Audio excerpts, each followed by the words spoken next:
예수님을 믿지 않는 예쁜 아가씨가 예수 믿는 가정에 시집을 왔습니다. 시어머니께 밥상을 차려드렸는데 시어머니는 숟가락을 들기 전에 꼭 고개를 숙이고 주여 감사합니다 라는 기도를 하고 식사를 하시는 모습을 보았습니다. 그런데 이상한 일입니다. 식사 중에 자주 며느리를 부르는 것이었습니다.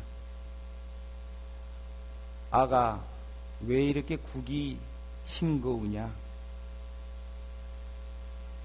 반찬이 너무 매워서 못 먹겠다. 너는 그 정도밖에 할 수 없니? 심지어는 너희 엄마는 반찬 만드는 법도 안 가르쳐주고 너를 시집 보냈니? 하면서 며느리의 마음을 몹시 상하게 만들곤 했습니다. 교회에서 흔히 일어나는 일이 있습니다. 예배 드릴 때는 감사의 찬양을 하면서 주님 감사합니다 하면서 우리가 예배를 드립니다. 예배에서 은혜를 받았는데 또 회의가 있어서 회의에 참석하면 서로 옳다고 주장하다가 언쟁이 되는 경우가 있습니다. 그럴 때는 은혜를 다 까먹게 됩니다.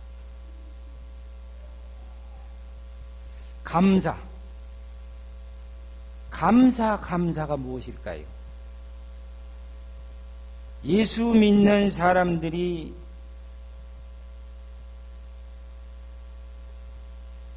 두 가지 예를 여러분들이 들었다시피 이렇게 감사하고 산다면 과연 감사의 의미가 있을까요? 감사의 의미를 모르는 사람은 어린아이부터 어른에 이르기까지 거의 아무도 없습니다. 감사는 너무나 잘합니다. 오늘 성경에서 말씀하시는 감사의 말씀을 한번 들어보고자 합니다. 성경 본문은 한 절을 선택했습니다. 감사로 제사를 드리는 자가 어떻게 된다고 합니까? 감사로 제사를 드리는 자가 하나님을 나를 영화롭게 하나니라고 말씀하고 있습니다.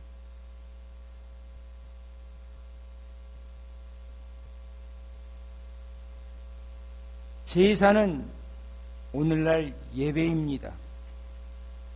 구약시대에는 제사를 지냈지만 신약시대에는 예수 그리스도의 이름을 믿음으로 해서 우리가 예물 없이 예수 그리스도의 이름으로 주님 앞에 감사의 예배를 드리게 되었습니다. 제사자, 예배자는 누구일까요? 하나님을 모르는 사람일까요? 하나님을 아는 사람일까요? 하나님을 믿는 사람일까요? 하나님을 믿지 않는 사람일까요? 예배자는 하나님을 아는 사람이 예배자가 되는 것입니다. 하나님을 알지 못하면, 하나님을 믿지 못하면 예배 드려도 그 예배는 하나님께서 받으시지 않으신다고 말씀하고 있습니다. 난 너 몰라. 근데 너가 나에게 예배 드리니? 이렇게 생각하실 것입니다. 하나님을 아는 사람이라는 뜻은 하나님의 말씀을 듣고 믿고 순종하는 사람들을 의미합니다. 하나님을 안다고 하는 지식으로 안다고 하는 그 지식 가지고는 하나님을 신앙한다고 얘기할 수가 없지 않겠습니까? 그래서 구원받는 사람들을 가르치고 있습니다. 예배자는 구원자들입니다. 구원받은 사람들이 바로 예배자입니다. 구원의 선물을 받았기에 하나님 앞에 나와서 감사의 예배자가 되는 것입니다. 내가 구원을 받았으니까 주님 참 감사합니다 하고 예배드리러 나왔는데 예배 시간에 뭘 얻으러 나오신 분들도 있는 것 같아요. 설교 들으러 나온 게 아닙니다. 오해하지 마십시오. 설교에서 뭘 얻어가지고 가려고 하는 것은 아닙니다. 마음밭이 정결하게 가꾸어지면 은혜는 저절로 하나님께서 성령을 통해서 주시는 것입니다. 그러므로 예배자는 나를 구원해 주신 은혜에 감사함으로 하나님께 예배드린다는 것입니다. 구원의 하나님을 믿는다는 뜻입니다. 예배자는 나에 대하여 행하신 모든 일에 대하여 감사함으로 주께 예배드리는 자입니다. 나의 생명의 주관자라는 뜻입니다. 내가 하나님의 자녀가 되었으면 하나님은 그 자녀를 다 끝까지 책임지신다는 사실을 믿으십니까? 예배자는 자기의 죄를 고백할 때 용서하시는 것을 감사함으로, 용서하시는 하나님께 감사함으로 예배를 드리는 것입니다. 바로 회개하는 자에게 용서하시는 하나님, 우리의 죄를 용서하시기 위해서 십자가에서 피를 흘리고 고통을 당하고 핏값으로 우리를 사신 예수님,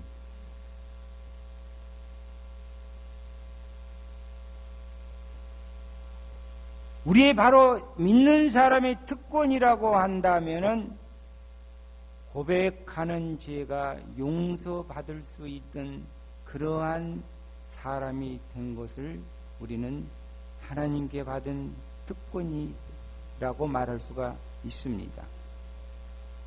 오늘 본문은 예배자와 하나님과의 관계를 말씀하고 있습니다.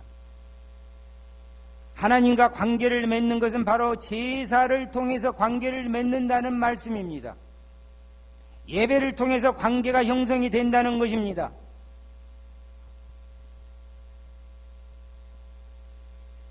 부부가 어떻게 관계없이 부부 생활을, 부부의 인연을 이어갈 수가 있겠습니까? 예배가 없이 하나님과의 관계는 절대 불가능합니다. 감사로 제사 드리는 그러한 자를 말씀하고 있는 거지요. 감사의 제사를 드리는 자가 나를 영화롭게 하나니, 여기서 영화롭게 글로리피케이션, 영화라는 뜻은 우리가 죽은 후에 심판날에 완전한 모습으로 부활하는 것을 영화라고 표현합니다. 또 다른 말로는 영광스럽다라는 뜻하고도 통합니다. 영화롭게, 영광스럽게 할까요? 우리가 어떻게 하면 하나님을 빛나게 할까요? 그 행위를 옳게 하는 자가 영화롭게 한다고 말씀하고 있습니다. 감사 예배를 드리는 자들은 그 행위를 옳게 그리고 바르게 하는 자들로 변화되기 때문에 그렇습니다. 하나님을 영화롭게 한다는 말씀은 내가 하나님께 감사 제사를 드림으로 해서 옳은 방향으로 옳은 길로 나아간다, 변화된다라는 뜻을 갖고 있습니다. 그런데 예배자들이지만은 우리 예배자들이 살아가면서 천사처럼 하나님처럼 살아갈 수가 없다는 것입니다. 우리의 행위가 바르지 못한 경우가 수없이 많이 우리 생활 가운데서 나타납니다. 우리가 바르게 살려고 아무리 발버둥쳐도 죄로 오염된 이 세상에서 우리는 바르게 살 수 없는 그러한 상황을 너무나 많이 맞이합니다. 우리는 때로 넘어지기도 합니다. 때로 모든 것이 자기의 뜻대로 되지를 않습니다. 하나님의 분별력을 갖지를 못합니다. 지혜롭게 주님의 뜻대로 살고 싶지만 그 뜻대로 우리가 살아들이지 못하는 그러한 경험들을 너무나 많이 하고 있습니다. 내 마음도 때로는 모릅니다. 구약의 율법에 의하면 그 기준에 항상 못 미칠 때가 참으로 많이 있다는 사실을 여러분들 다 아시지 않아요? 우리는 바르게 산다, 옳게 산다 하는 것을 대부분 다 상식적으로는 알고 있습니다. 그러나 하나님께서 특별히 바르게 사는 예배자들에게, 바르게 살려고 하는 예배자들에게 주시는 그러한 핵심적인 뜻이 있습니다. 오늘 이 말씀은 바로 그 핵심을 가르치고 있습니다. 예수님은 성전에 대해서 드리는 두 가지 기도를 비유로 누가복음 18장에서 말씀하고 있습니다. 예수님은 이 비유를 통해서 누가 의로운가, 누가 의로운 사람인가를 지금 가르쳐주고 있습니다. 누가복음 18장 9절에서 14절에 보면 두 사람의 기도자가 나옵니다. 한 사람은 바리새인입니다. 그 당시에 성직자들 비슷한 사람들이죠. 한 사람은 세리입니다.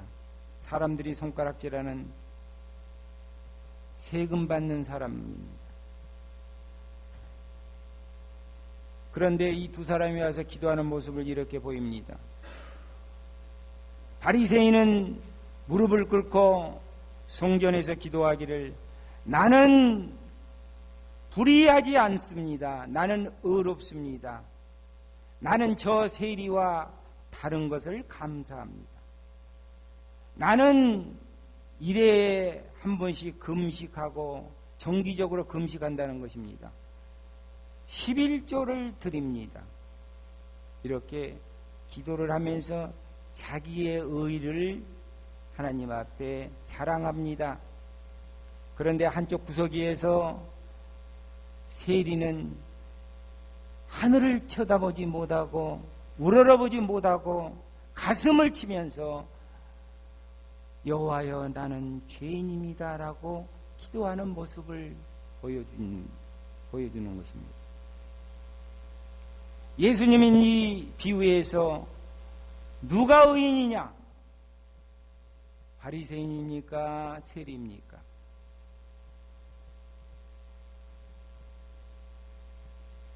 성경을 꼭 집에 가서 찾아보시기 바랍니다.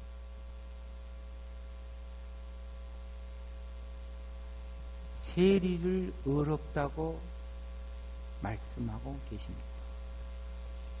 이 사람이 의롭다 하심을 받았다라고 예수님께서 말씀하시고 계십니다. 의롭다 하심을 받았다라는 것은 칭이라고 합니다. 의롭게 칭함을 받았다. 이 사람이 죄인에도 불구하고 의롭게 불러주겠다. 그런데 자기가 11조도 하고 금식 기도도 하고 의롭게 산다고 주장하는 세리의 기도는 하나님께서 의롭다고 말하지 않습니다. 본문에서 말씀하는 의로운 행위는 택한 백성들이지만 예배자들이지만은 이 예배자들이 회개하는 죄인들이라고 지적하고 있습니다.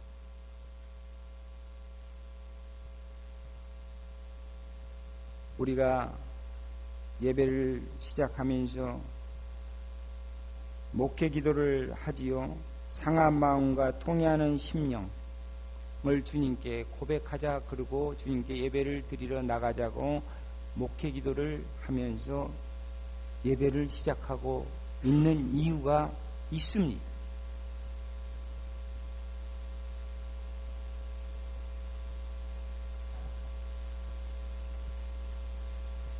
바로 세리의 행위, 죄를 고백하고 나오는 세리의 행위가 바르다, 옳다라고 말씀하고 있는 것입니다.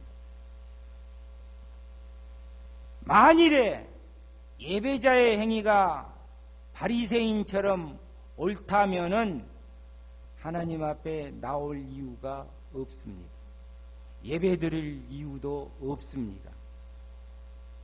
아니, 하나님 앞에 죄인이 아니고 바르게 산 사람이 나와서 무슨 죄를 고백할 것이 있으며 나와서 무엇을 예배합니까?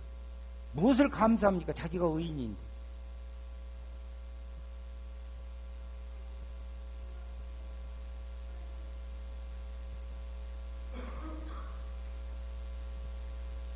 죄인이 아닌 사람들은 하나님이 필요가 없습니다. 모두가 죄인들이지만 주님 앞에 회개하는 자들만이 그 행위를 옳다고 예수님께서 말씀하시고 있기 때문입니다. 회개는 죄인을 바른 방향으로 인도합니다. 회개는 죄인을 성화시켜 주기 때문입니다. 죄인의 품성을 거룩하게 변화시켜 주기 때문입니다. 우리가 기도할 때에 뭘 달라 하는 것은 그건 부수적인 기도이고 본질적인 기도가 아닙니다. 구약의 제사는 죄를 사함받기 위해서 동물의 피를 가지고 나왔습니다. 우리는 주님 앞에 달라고 기도해서는 안 됩니다. 첫 번째는 죄를 회개하는 것이 첫 번째입니다. 그게 핵심입니다. 기도는 죄를 고백하기 위해서 필요한 것입니다. 하나님이 우리가 말 안 해도 우리가 하나님의 뜻을 구하면은 하나님께서 이루어 주시겠다라고 약속하고 계시지 않았습니까? 너희는 너희 나라와 하나님의 나라와 의를 구하라.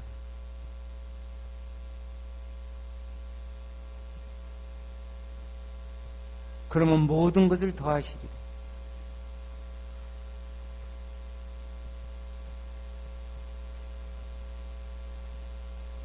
회개는 인간의 행위 중에서 가장 바른 행위입니다. 의로운 행위입니다. 도덕적으로 얘기할 것이 없어요. 도덕적으로 보면 다 불의해요. 뭐 말만 하면 말하는 것 자체가 다 죄예요. 입술에서 나오는 것 자체가 다 죄라는 것을 이제는 신앙이 좀 들어가면은 압니다. 다 알아요. 다 알게 돼요. 죄인은 할 말이 없어요. 저는 지난 한 달 동안 영적인 환난 중에, 시험 중에 있었습니다. 저는 때로는 목사가 아니었습니다. 영적인 어둠이 찾아오곤 했습니다. 세상 사람들과 다를 바 없는 모습들을 보였습니다. 교회를 시작할 때 순수한 모습은 어디로부터 사라지고 없었습니다. 교인들의 마음을 강팍하게 한 적이 한두 번이 아니었습니다. 교회가 좀 번듯하게 쓰니까 마음이 가난해지지 않았습니다. 때로는 독재를 했다고 소리를 들었습니다. 저는 죄인의 올무에 빠졌고 함정에 빠졌습니다.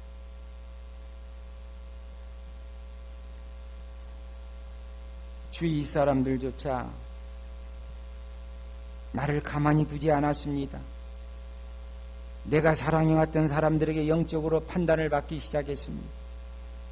사람들은 목사에게 화를 내기 시작합니다. 나를 교훈하기 시작합니다. 목사님, 예수 믿어요?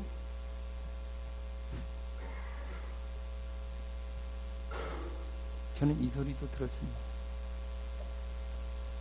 너무 부끄러운, 너무 수치스러운 그러한 모습이었습니다. 저런 얘기를 들었을 때는 아니야, 너희들 잘못돼 있어. 막 책망하고 비난하고 막 정죄하기도 했습니다. 악성 소문이 퍼졌습니다. 근거 없는 소문들이 들어왔습니다. 손가락질하는 손들도 많아졌습니다. 나는 아니야 방어에 급급했습니다. 결국 나는 할 말을 잃어버리게 되었습니다. 나는 입만 벌리면 죄를 범하구나. 말이 꽉 맥혔습니다.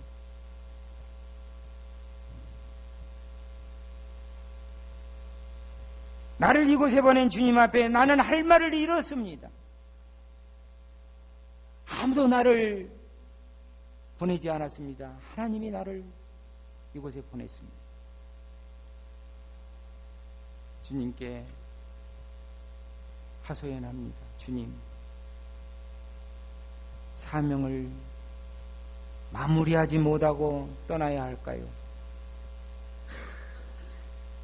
그런데 한편으로는 교회가 너무 걱정이 되는 거예요.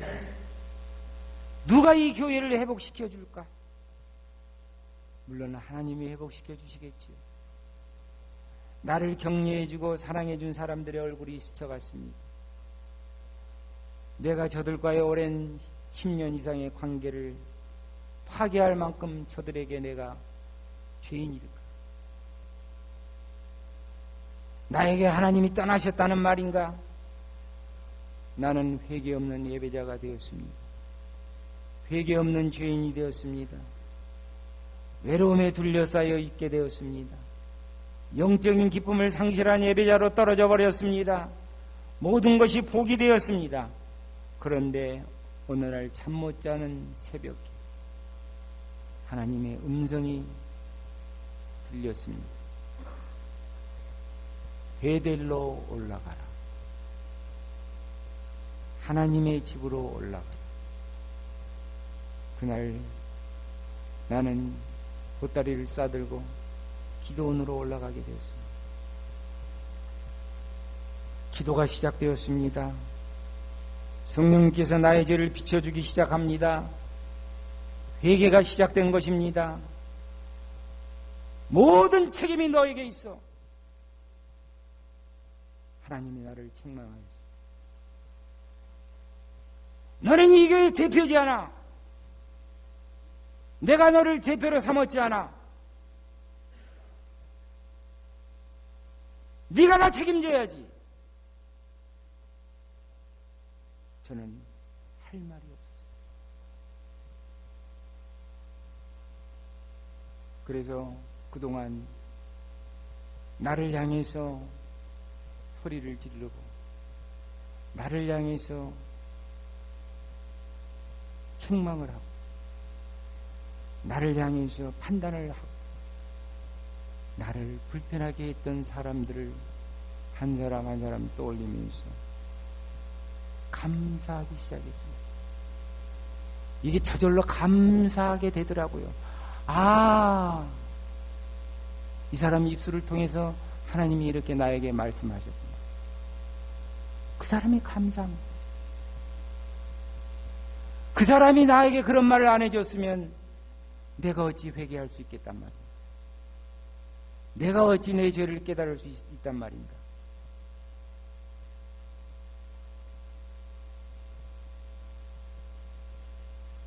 감사로 모든 것이 변화되기 시작했습니다. 저절로 사랑이 회복되고 저절로 화해가 회복된 것을 느끼기 시작했습니다. 사랑하는 여러분, 감사는 감사할 수 있는 조건이 있어서 감사하는 것이 아니었습니다. 무슨 나쁜 일이 일어난다고 내가 감사할 수 없는 사람이 아니었습니다.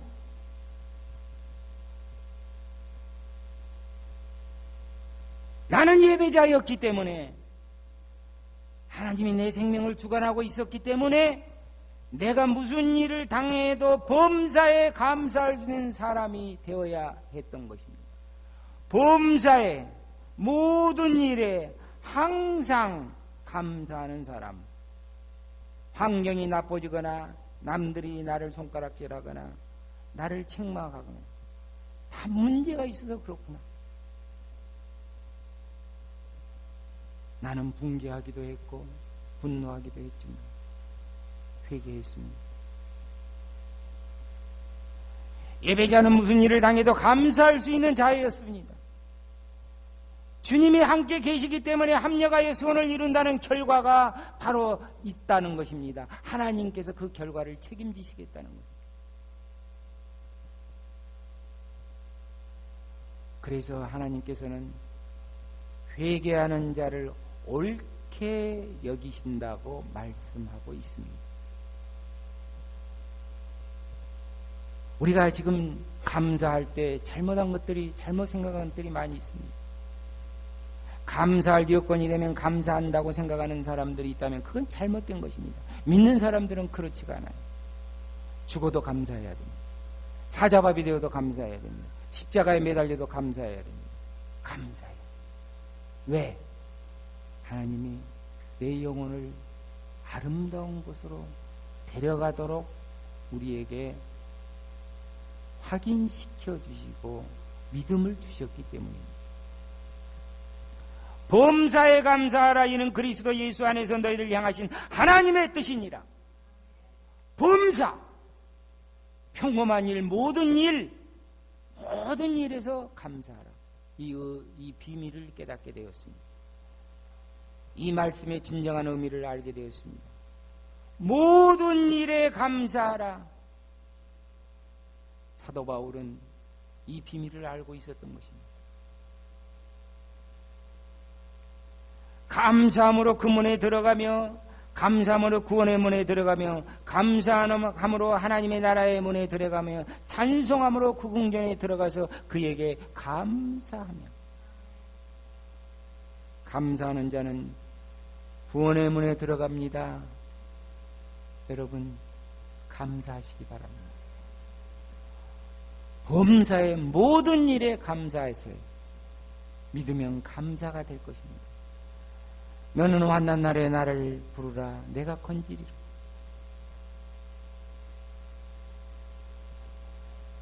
교인들에게 섭섭하게 여기고 불만한 죄가 있었습니다. 교인들을 상처 주었습니다. 낙심하게 했습니다. 분노하게 했습니다. 미워했습니다. 비난했습니다. 기도를 소홀히 했습니다. 교인들을 정죄했습니다. 담임 목사의 역할을 다하지 못한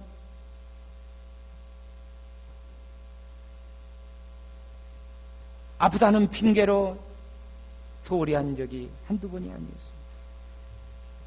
저는 이런 죄를 고백하고 나서 마음이 평안해지기 시작했습니다. 파도 외치는 환난이 파도같이 밀려온 것이 잔잔해지기 시작하는 기분을 느끼기 시작했습니다. 이제 우리 교회를 새롭게 재정비할 때가 되었습니다. 우리들의 연약한 신앙의 실제 모습도 우리는 바라보았습니다. 이제 이러한 영적인 시련에도 불구하고 교회가 새로운 모습으로 모두 회개할 때를 찾아야 되는 것입니다. 사랑으로 화합할 때입니다. 교회가 시련이 왔음에도 불구하고, 환난이 왔음에도 불구하고, 시험이 왔음에도 불구하고 다시 사랑하고 서로 용납하고 화합하구나 하는 모습을 우리 주위에 보일 때에, 아, 역시 사랑의 교회구나. 사랑의 교회에 하나님이 함께 계심을 증명하는 그런 찬스가 될 것입니다. 본문은 회개하고 나오는 예배자들의 행위를 옳다고 하며 하나님의 구원을 보신다고 말씀하고 있습니다. 자, 그런 자에게 구원을 보이리라. 그 행위를 옳게 하는 자에게 내가 하나님의 구원을 보이리라. 여호와께 감사하라. 그는 선하시며 그 인자하심이 영원하미로다. 어저께 그리고 기도원을 내려오는데 아주 저를 눈물 나게 하는 복음송이 들려왔습니다. 얼마나 눈물을 흘렸는지 모릅니다. 우리 이 시간에 이 복음송을 들으시면서 기도하시기를 원합니다. 우리가 선창이 이 복음송을 모르시기 때문에 눈 감고 기도하는 심령으로 들으시고 선창이 끝나면 자연스럽게 함께 부르면서 기도와 회개가 터지기를 우리가 원합니다. 다 같이 눈을 감고 들으시기 바랍니다.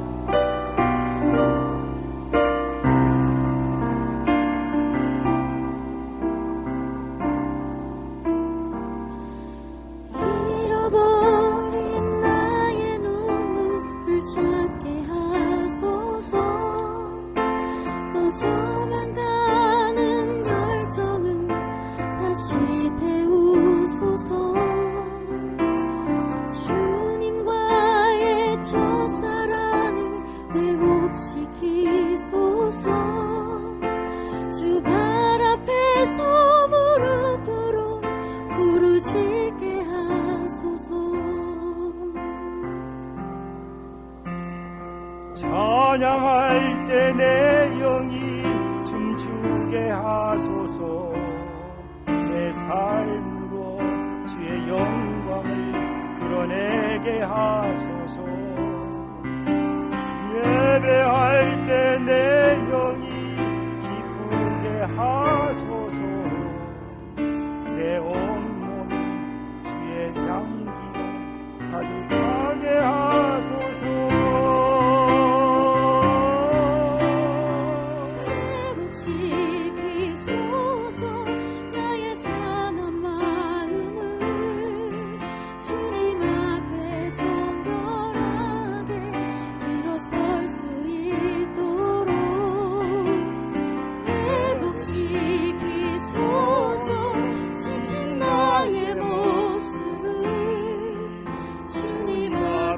정결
수 있도록 회복시키소서. 상한 나의 마음을 다시 한번 회복시키소서 나의 상한 마음을 주님 앞에 진실하게 일어설 수 있도록 회복시키소서 지친 나의 모습을 주님 앞에 정결하게 나갈 수 있도록.